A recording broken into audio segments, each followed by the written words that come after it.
Hi, it's Angela from Tail Tapping Antics. I'm a dog groomer and I'm a dog trainer, and I'm an APDT registered trainer. I also teach my dog bite prevention course and handling skills for pet professionals. So if you're watching this is kind of, a lot of this is covered on the course, but I keep seeing people on the forums still saying they're struggling with dogs with aggressive faces and offering tips back and forth, but I just want to kind of go over a few little helpful hints and tips. So just a bit of a jovial kind of bit of fun. I just want you to kind of think about a breed that that kind of comes into your head that you think is aggressive around its face. Because I was going to be a psychic and guess. So even my three things that I thought people would kind of say.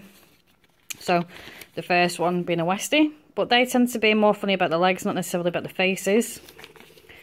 The second one we've got here, I put down a Yorkie, but we're not going to cover Yorkies today because my example is all about Shih Tzus. Okay, so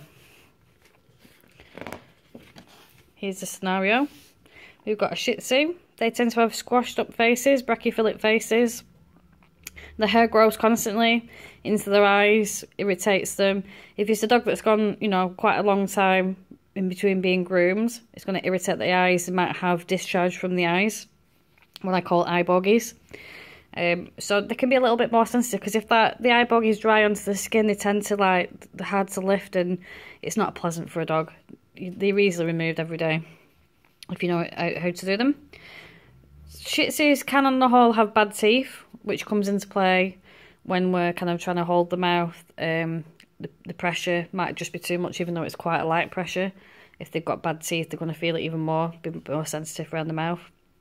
And they might just kind of try and pull around a bit more, because they've got this squashed up face. It's really hard to kind of get a grip on them without hurting them. It can be a little bit hard sometimes. So I put identify the problem. I mean, we already know it's the face, but when we're working with the face, we use certain tools. So we might get our scissors out, clippers ready. It might be the way we handle it. It'll be in a sequence of events that we start doing things and the dog picks up on them. That's when they know you're going to do the face. And they start to become anxious. So you might be using your brush and your comb. Now, in this scenario that I've seen on the forums is when people suggest, next time, trim the face in the bath. So they do it. It was a little bit easier. That's a good idea. And then next time the dog comes in, the dog remembers, and then he starts to be aggressive in the bath. Why is that? And that might just be because the dog didn't know you were doing, and when it went home and thought about it, it thought, this is quite horrific now. I don't want it, I'm expecting it in the bath this time. They're going to do that in the bath. So they become more aggressive around the bath area, and that then becomes another trigger. So, when you push your dog through doing a groom, you're either going to sensitize them to an issue. And sensitization is basically making them feel more apprehensive, worried, more sensitive around a particular area. This can also apply to like nails and paws and that kind of thing. Or habituation is what you want. You want them all the time, getting used to it, feeling happy, realising it's not actually that bad. But for this situation, we're going to go with sensitization. So before the dog became sensitized to the aspect, the dog is always telling you what he's thinking. So dogs communicate all the time. And if you're ignoring them and they're saying, that's a bit sore, that area, that's a bit sore, that area, and don't touch that, I've told you it's a bit sore. And it could be just through things like lip licking, yawning, turning to tell you that they're not happy with a certain area, and you ignore them, then they become less patient, because you then start pushing up what we call the ladder of aggression, and you make them more likely to aggress or be biting because they're just not being listened to in the first place, and they might as well not go through the same scenario. Next time I'm telling you it hurts there, it's sore there, they'll just go straight to biting because maybe you'll learn your lesson. And we don't want that, because an unpredictable dog is not a good dog to work with. We want a dog that is predictable. So why are dogs funny about the face as their head's being groomed? That's because all the senses are on the face. You've got the eyes, the ears, the whiskers, the mouth, the nose. This is all being fed back to the brain, which creates a perception of what the dog's going through. So the eyes, they don't see like we do. They don't see all the different colours that we see. They don't hear things that we hear. They hear in a different frequency, different scale. They can also hear further afield and more. So it's, dogs, when they come into the salon, there's so many different noises going on and off. That can be quite freaky to some dogs. And then the whiskers, you know, they're to detect and help them, you know, in the wild, to find things. And, you know, and what we do is we put the blasters on them, which is the dryer. And when you start putting the hair dryers onto the face, you know, that the dog's natural instinct from the whiskers is telling them to move away, because that's the detection of pressure. Move is too much to cope with. It's not because of being naughty, it's just because of the pressure on the face. It must be crazy. And then the smell. So dogs can smell things, so they can sense if you're worried, if you're unhappy, if you're unwell, if you're pregnant, if you've got cancer. They can detect all sorts of things, because that sense of smell is absolutely amazing that they've got. And it's the same with other dogs. They can tell if the other dogs, you know, around, if they're stressed out. You know, they can pick up on everything. So everything goes back to the brain. So when you're coming at them with a pair of scissors, that can be quite frightening, because like on the hertz level of them, they might be like quite scary. So when I kind of cover the ladder of aggression, which I briefly mentioned to you. So it's a traffic light system. So we've got the red, amber, and then we've got the green. So the green things are the things that if dogs display, you should be rewarding for that and listen to them. So when I'm grooming a dog and they're giving me these, you know, telling me the tale that actually, you know, not comfortable with a particular area, I'll look at what I'm doing. Is it because there's a tangle there? Is it because I'm brushing too hard?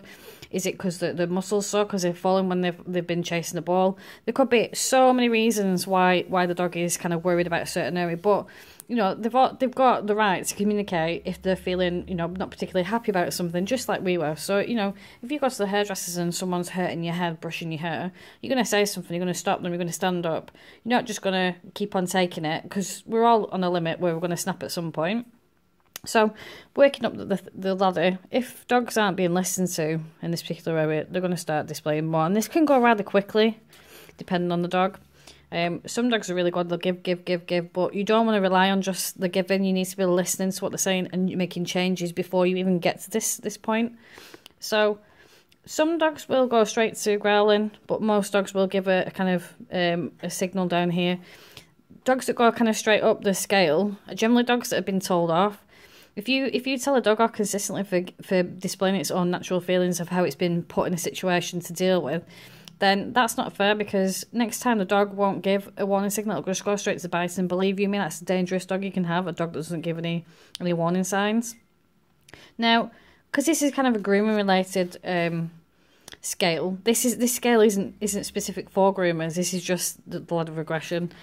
And you know, things like the sitting and lying down. You know, if a dog's got a loop around its neck, you know, to keep it on the table to prevent it from jumping off and hurting itself, or if it's got a belly strap on, some of these you're not even going to get. You know, the dog's not going to be able to walk away or lie down with its leg up. It just isn't going to do it. So you've got to take that into account, that some dogs rely on certain signals all the time because they get in a path and routine of doing it. And certain breeds do certain signals a certain way. You know, they're all different individuals. Now, this stiffening up and stirring, sometimes you might just get a dog that stood really still on a table. And you think, no, he's being really good. It might actually be in its freeze, which is part of fight and flight. When you're getting up to this point here, the dog's starting to go over the threshold, this is dangerous, because when a dog loses its inability to cope, it stays up here. The adrenaline surges around the body. It stays up here. And you're not going to get the dog to be rationally thinking about anything because it's up here now. So just be aware that if you get into this stage, you know, stop what you're doing, try and get the dog back down. So what causes dogs to be aggressive around the face? We've just covered perception about the different senses, but sometimes things like bad experiences can have an effect on dogs.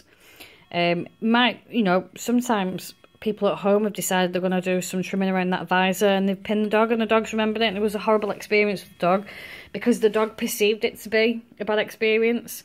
Same with the vets. A lot of dogs automatically think they're at the vets when they go into the groomers because they see the table set up, the smell of the disinfectant, you know, the facilities, that type of thing, the smell of other dogs and that.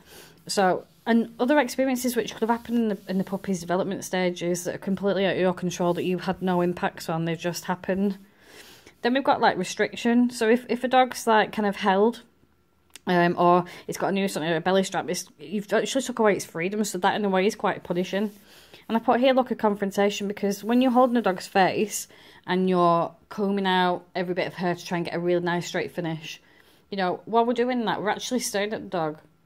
And the dog's like, wow, you're staring at me. I feel really uncomfortable. So what I want to do is I'm going to try and look away. And then we're trying to put the head straight back, and we're like, but trying to look away. So at that point, you need to be thinking, right, dog's uncomfortable. What can I do to change it? How can I change things so the dog feels more comfortable? Because we need to keep that head still for a reason, that we don't poke them in the eye and cause any injuries. We don't cut the tongue with the scissors. You know, we don't want any mishaps, especially with Shih Tzus, because their eyes are quite, you know, bulgy anyway. So some dogs can actually be in pain. So if you're holding a certain area, they might actually be in pain, and they're just telling you that that's sore. They might not use being handled, so if they're a dog that comes in 2-3 times a year, they see that as a punishment because it's not a regular thing. They're not getting a chance to habituate to that environment, so it's more of a sensitization process. Some dogs have, especially Shih Tzus and Yorkies, tend to have bad mouths and teeth, so like the pressure when you're holding on to them can actually hurt them, even if it's like a really low end. So this is where dogs kind of see the experience as punishing. And what I also want to kind of cover as well is, you know, some dogs can be already worked up before they even come in for a groom, because they might have been in the car and they've displayed these signs when they've been in the car, but they've still been forced, you know, to go in the car because they need to get to the groomers. So your dogs might already be up here anyway before they've even come into the salon, which, you know, takes some time to calm down. So what can you do to what kind of changes can you make? So what I've done is these are my home stuff, because I'm working at home at the moment, so to do this little video for you. And these are the 3 of the clippers I've got at home. Now, to be honest, I only use these ones because they're for my poodle. But I want you to kind of close your eyes. I'm gonna run all 3 of them separately, and what I want you to do is work out, put your ear near the speakers as much as possible. Excuse me, I've done too much talking tonight. Put your ear to the speakers as close as you can. Close your eyes and work out which one was the one that you wouldn't like to come near you, okay? So this is number 1.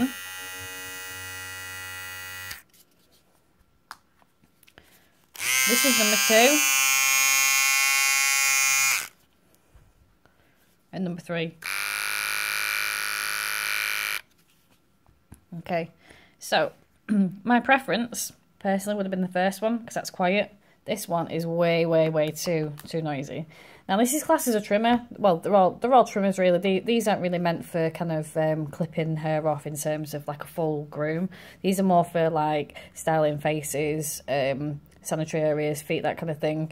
I would not want to put that on my pillow. In fact, I haven't even used that. I just kind of found it in the cupboard. But these equipment can work completely different. So maybe if I oiled, that might just work and be a lot quieter than it should be.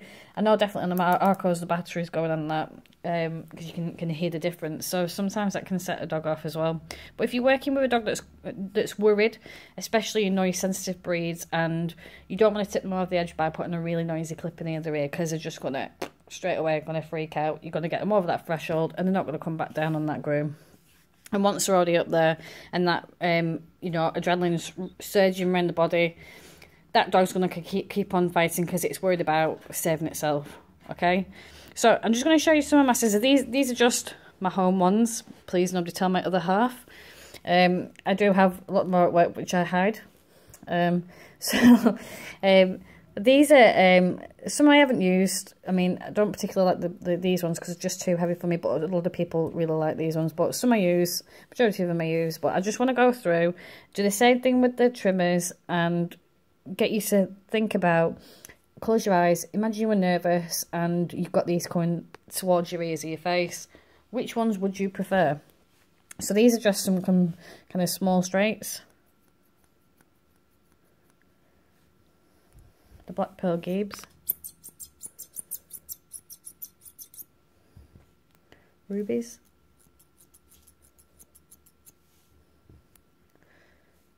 These are my rose lines, small feet ones.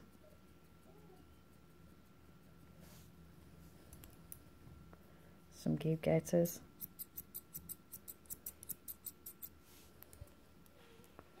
The entree for Gibb.